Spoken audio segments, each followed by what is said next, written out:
GMAT Club.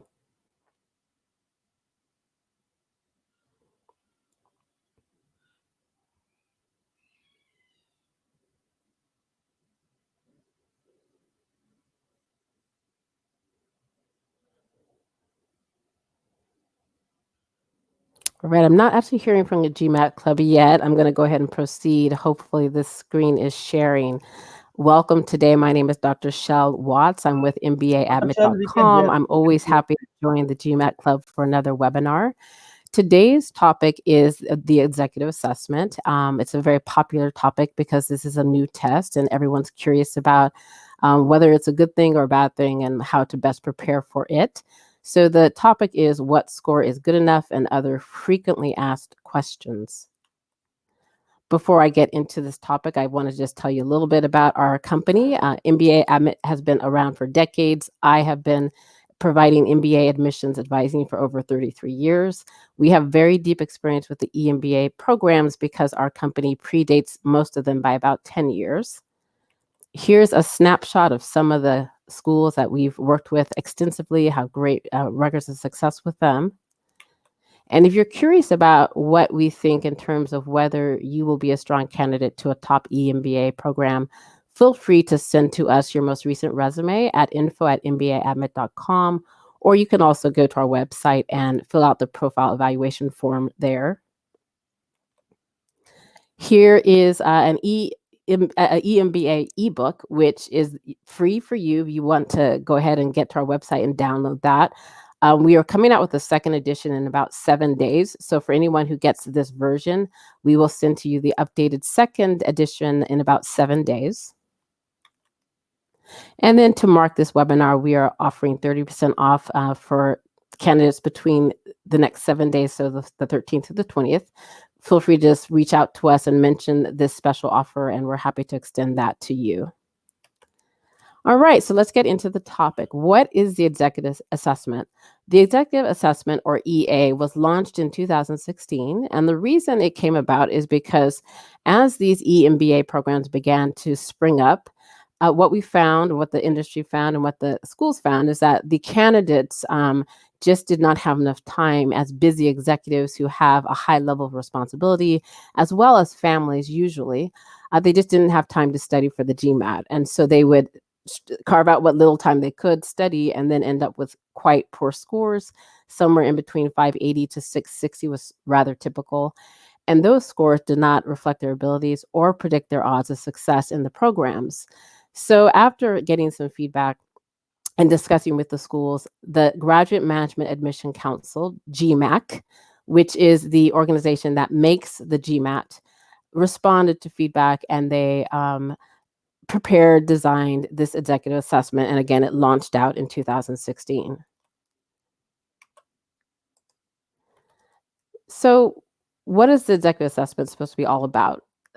GMAC said they wanted it to be relevant, short, and provide an accurate snapshot of workplace skills and the quant skills that you're going to need to do well in an EMBA program.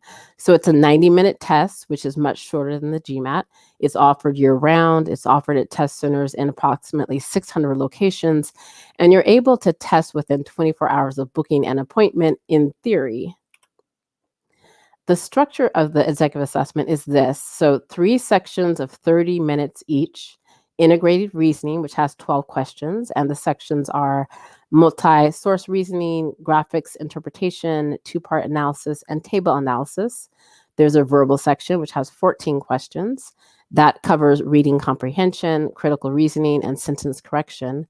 And there's also a quantitative part, 14 questions, and that covers data sufficiency as well as problem solving.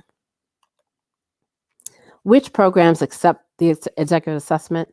Well, at this point, a whole lot of them. So, 2 years back, it was just a handful. Now, all the top schools from Wharton to London Business School to Yale, Columbia, INSEAD.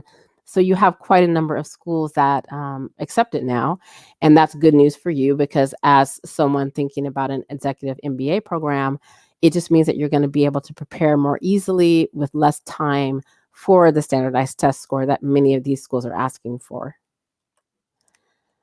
The question that many people were nervous about and still are to some extent is whether the schools prefer the GMAT, and therefore, if they take the executive assessment instead, will they be at a disadvantage? What we've found is that the schools do not prefer the GMAT over the executive assessment. And so there is really very small incentive to go forward and take the GMAT because the executive assessment is so much easier to prepare for. So at this point, the vast majority of our candidates that we see, and we do work with quite a number of EMBA candidates, the vast majority are taking the executive assessment. The one exception is Wharton so far. That's the one major exception where they prefer that younger candidates take the GMAT test.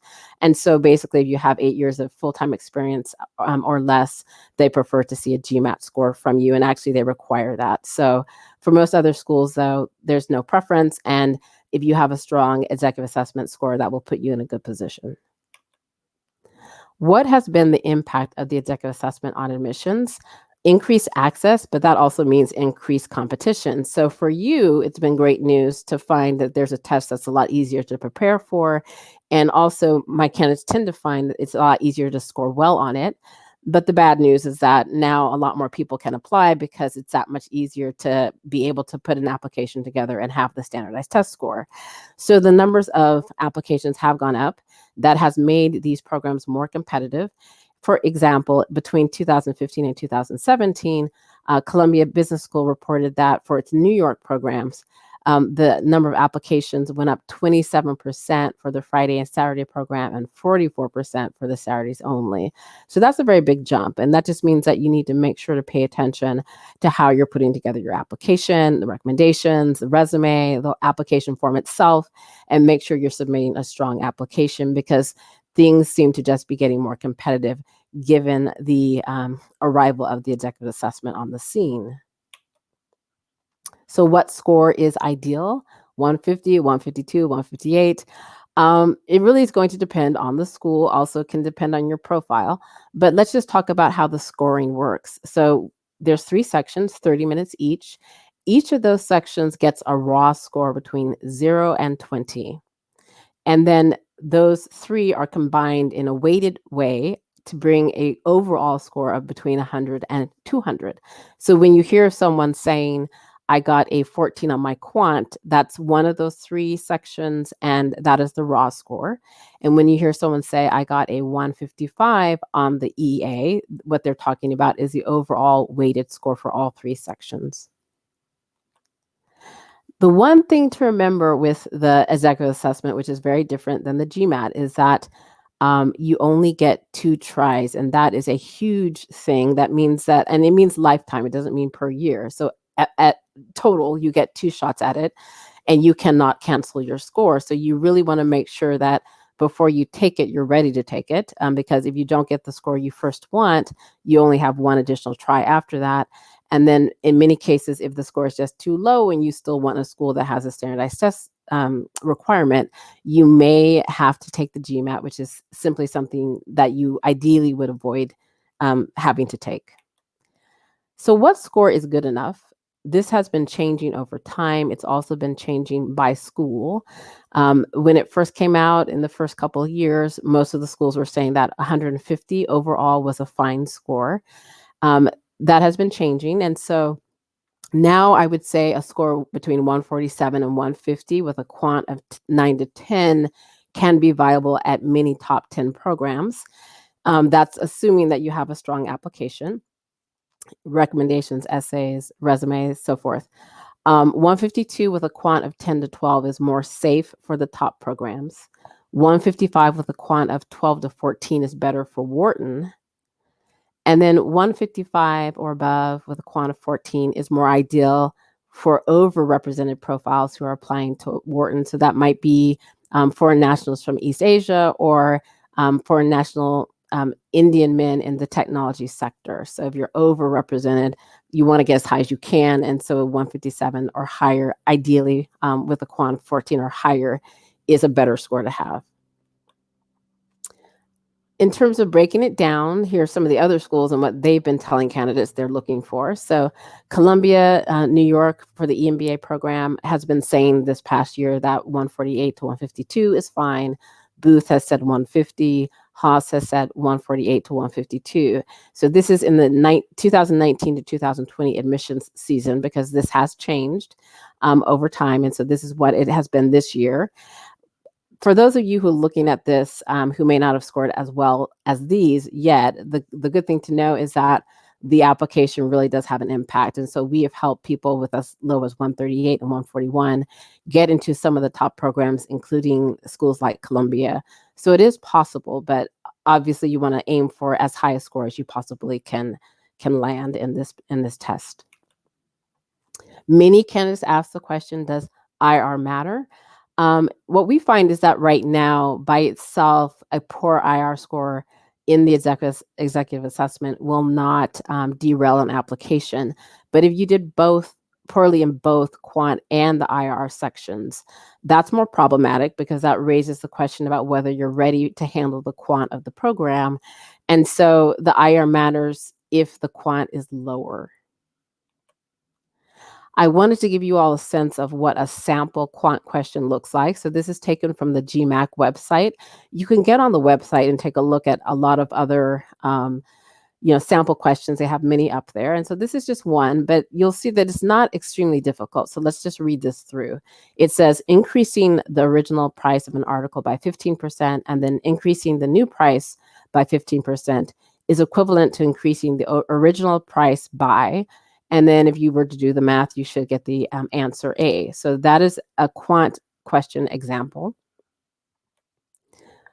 In terms of the verbal section, here's an example of a sentence correction question. Again, this is coming from the GMAC website. And so you'll see that in this sentence, what needs to be corrected is just that gray area where it's a bit wordy. And the answer that you should get is C. So again, it's not horribly complex. So the question, a big question for many candidates, is how should I prepare? A good place to begin is to purchase the questions that the GMAC institution provides for you. So if you go on their website, they offer for $150 official practice assessments bundle. And that is going to include hundreds of practice questions in each of the three sections. So, the IR, the quant, and the verbal.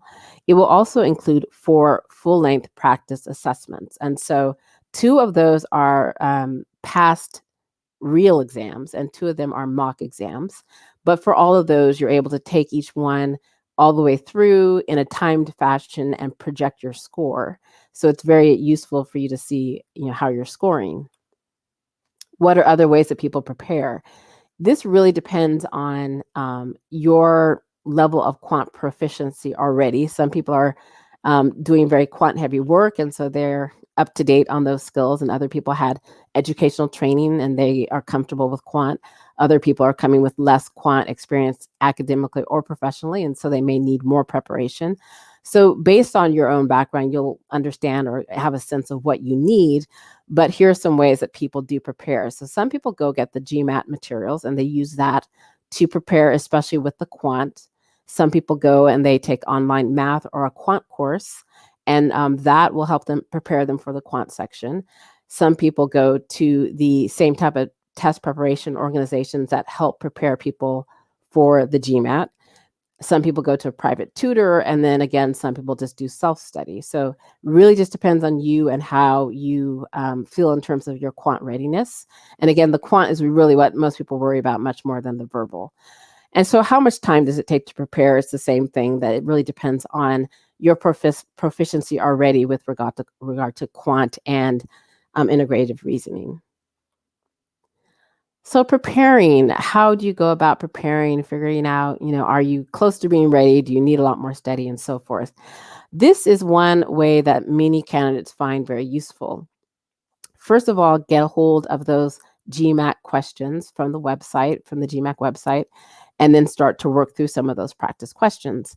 At some point after you've kind of gotten a little exposure to what the questions are like, you should take a practice exam and project your score. Now, once you know what the score is on that first of 4 exams, you'll know how far you are from potentially being ready. So if you have a 146 on that practice, but you really want a 155 in reality, then you have some studying to do. And if you score 152 on those practice exams, of the first one, and then you want 155, you're pretty close. And so you may not need as much preparation. So just use that to calibrate how much additional prep time you need. And then from there, if you need to study more, then do so, and then take a second practice exam. But be sure to really space out those practice exams because there are only 4, and ideally you just take each one time so that it's a relatively accurate presentation of what your score might be. In terms of how accurate is it, that's the next question. How accurate are these, the mock exams or the prior exams as you're using them as a practice source?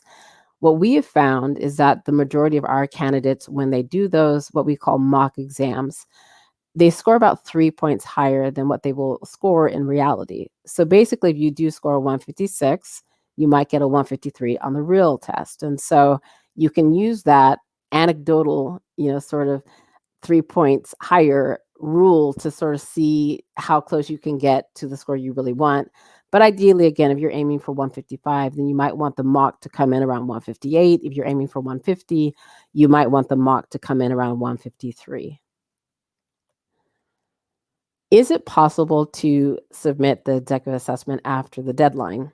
The reason people want to know this is that sometimes they really want to apply for an EMBA program. They might be deciding relatively late and close to the deadline, and they feel that they need more time to study. And so they're worried about, do I have to wait a whole year to, prepare an application because my executive assessment, I'm not ready yet?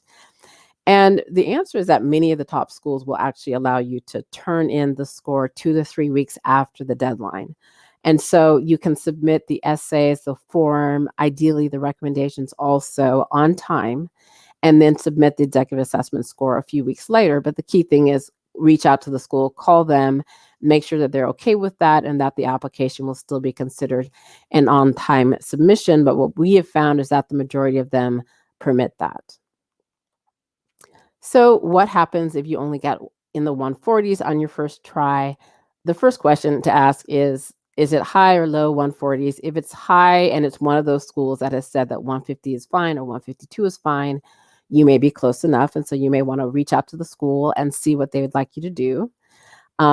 The big question also is, how was your quant score? And so you want to make sure it was strong. So 9, 10, 11, 12 for many of the schools is fine. Again, Wharton tends to want 12 to 14, but the quant metric within that is important.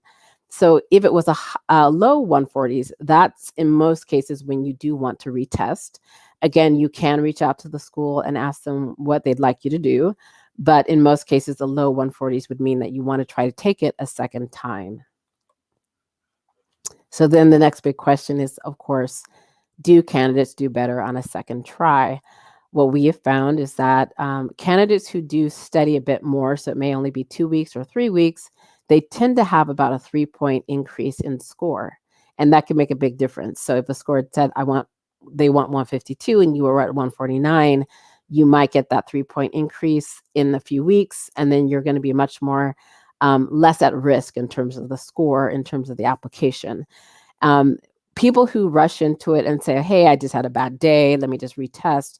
What we found is that the score is not going to go up, but because it might have been something more than just you had bad timing or you had a bad day. So ideally, if you are going to retest, give yourself a few weeks, if not longer, study, take a couple of the practice exams if you haven't taken them all already, project the score, and then test when you're really feeling that you're ready. Just remember, you only get 2 tries. So here's the question. There are some people who do their best, and then after the second test, they still have a low score. So they ask, what do I do now? And so again, that's going to be based on profile, the school you're applying to, all sorts of things. But in general, there are instances where schools will ignore a low executive assessment score. Typically, you'll have strong professional experience, and ideally, you have something else to point to show that you have strong quant skills. The question is, does an admission committee ever ignore both a low EA and a low GPA? Again, depends on the school and so forth, but usually there are those cases where they will. And again, the professional experience has to be really strong. And then ideally, you might have a good reason why the GPA had been lower. And then on top of that, if there's more distance from the GPA, then that makes it less relevant. And then also you have other metrics to show that you're quant ready for the program, so you're ready to handle the quant, then there is a chance that they will ignore both a low EA and a low GPA.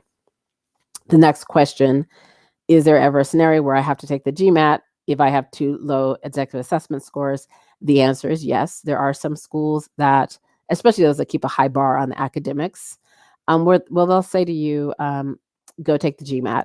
Now, that's just not the thing you want to hear, because the GMAT takes so much time to study for. And we have found that most executives just can't get a good score because they don't have the time to study for it. And so you do want to be not in that situation, but there have been cases where someone was told to take the GMAT again, and or rather take the GMAT a first time. And even when that score didn't come in well, because the school knows that they're tooling up and they really wanted the candidate, they were willing to bring them in even with the low GMAT and too low executive assessments scores. So at this stage of the game with the executive MBA, professional experience means so much. And so if you're able to showcase that extremely well in the application, you sometimes can get through and around these other things. So the last question on this sheet to go over is, should I start looking at EMBA programs that don't require a standardized test score if I have too low EA scores? And that can be a strategy to do, because if you don't have to present the EA, then, it sort of takes the issue off the table. If you have a low GPA and you're thinking that you need to offer something, it can be something besides a standardized test score. So for both candidates who have a strong undergraduate GPA and those that do not, sometimes looking at a program that does not require a standardized test may be a better option than presenting a low EA score. All right, well, that's the end. I'm going to be taking questions. Feel free, though, to reach out to us after this webinar. And, if you'd like a profile evaluation, send your resume or fill out the form on our website. You can email me directly otherwise. And I'm happy to take questions at this point in the Q&A.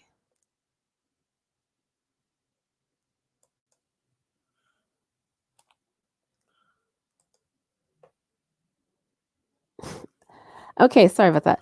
So I see the first question. What is the highest executive assessment score I've seen? I think the highest so far is 163 that I've actually seen.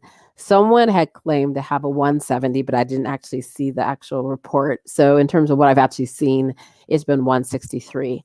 And that candidate, actually from schools like Wharton, he was hearing that was quite an off the charts performance. So that would be great if anyone ends up in the 161 to 163 range. Another question?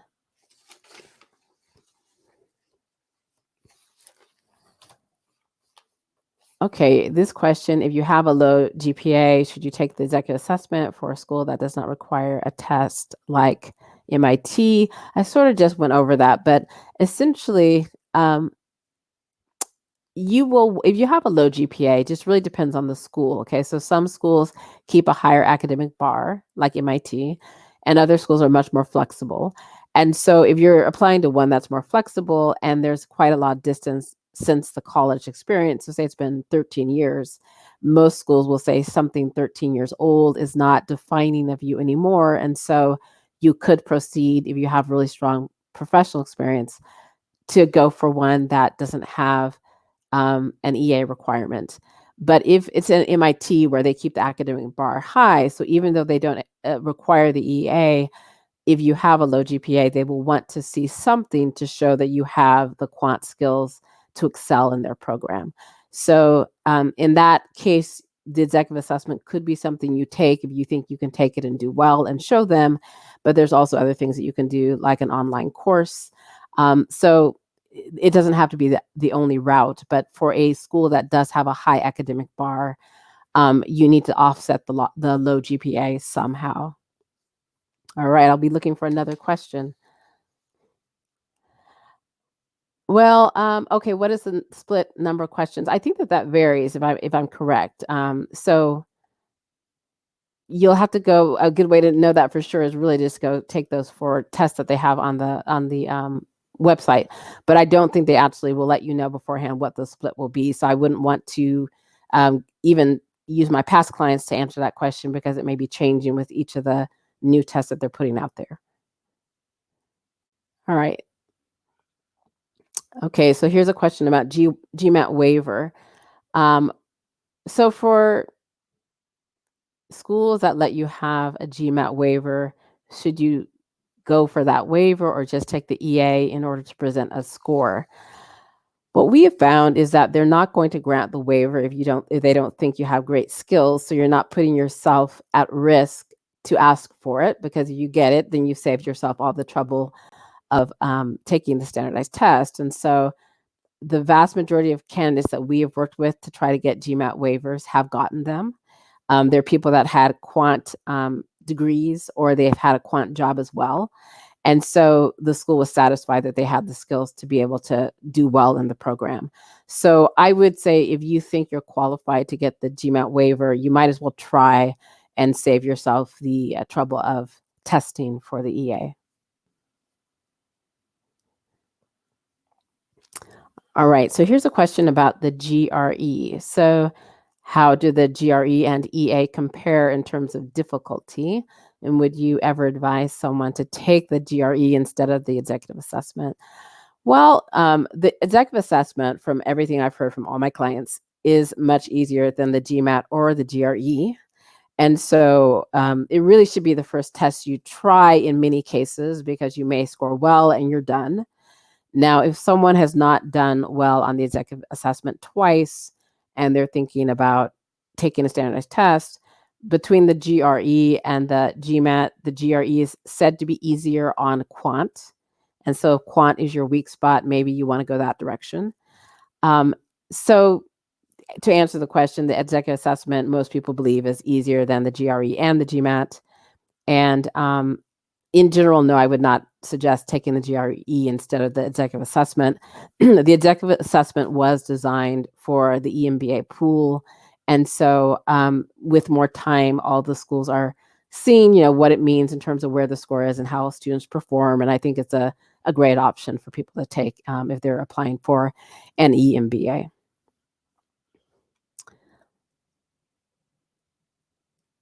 Okay, this one, what is the highest quant score I've ever seen?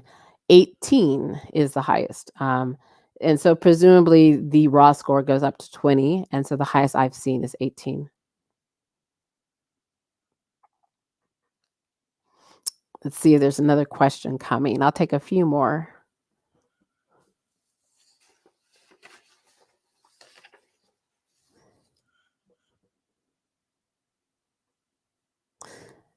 Let's see if another one comes through. I see some on some of that you're posting here. Okay, what would be an acceptable executive assessment score for an applicant coming from an overrepresented applicant pool, like an Indian foreign national male who is in the tech field? Well, it's really easy to overgeneralize, but it really depends on the school, and depends on how high up someone is in their organization. But in general, for all schools but Wharton, the EA score can be between 150 and 150 to 152 on the low side. One in the high 140s is risky, but we just had a candidate who is Indian for a national male in the technology field. He just got into Haas, and he was in the 140s. And so, the strong application can make up for a lot of deficit in the EA. But generally speaking, you should be aiming for, I would say 152 is a great number. 150 is pushing it in terms on the low side. And then much more safe is 155 and higher. And so again, for Wharton, 157, 158 is something that they're very pleased with, but they will still keep an open mind for candidates who are around 155 as well. There's always exceptions. So, as much as maybe 155 is a kind of lower end for that overrepresented pool, a super strong applicant in terms of professional experience could still probably get by with 150, 152. All right. So do I think that there's more leeway given on the executive assessment to women? Let's see. Yes, because they apply in fewer numbers, and therefore, because of that and the fact that the schools would love to have a very diverse class, then if the only major concern is the executive assessment, that the schools know that they can help the candidate tool up in other ways, like directing them to take an online course or something like that. So in general, yes, I think women do have a bit more leeway to apply, and the school will work with them to make sure that they just tool up before starting. And again, assuming it's a very attractive professional profile and that the application was put together very well. All right. I think this may be my last question. Have you ever known Wharton to let someone with less than 8 years of work experience take the EA instead of the GMAT? Well, the executive assessment has only been accepted at Wharton for, I believe, 3 years at this point. So before that, everybody took the GMAT. And today, the requirement is if you're on the younger side, so less than 8 years of work experience, you're supposed to present a GMAT score. And I do think that it matters greatly. So if you try to get by with an executive assessment, I think that that could be problematic. So I wouldn't take the risk. I would go ahead and take the GMAT. You should remember that at Wharton, you can get by with a low GMAT. Even when you're younger, if the whole application and candidacy is very attractive. And so we've seen people as low as 580 get into Wharton. We've also seen, 610, 620, 640. So if you do have to take the GMAT and you don't score well, you should really just work hard to put together a great application, get some feedback, make sure that, you're seeing everything soundly. But again, we've seen many, many candidates get in with a low GMAT score if everything else was put together well. And again, if they also offered some evidence that they have quant skills that will allow them to succeed in the program. Well, we're getting to the end now. I think that will be my last question. I do want to, though, mention that you should try to hit subscribe on the GMAT Club YouTube channel if you'd like to be informed of MBA videos that are coming out. And there's a special offer as a part of this session. If you subscribe, you will get a 7-day subscription to the GMAT Club. Activation is instant. So look for a link in the comments where you can do that. And so thank you again for joining us today. It was wonderful. Good luck with your applications. Feel free to reach out to us if you need any assistance, if you'd like a profile evaluation. And thanks for being here. It was wonderful as always.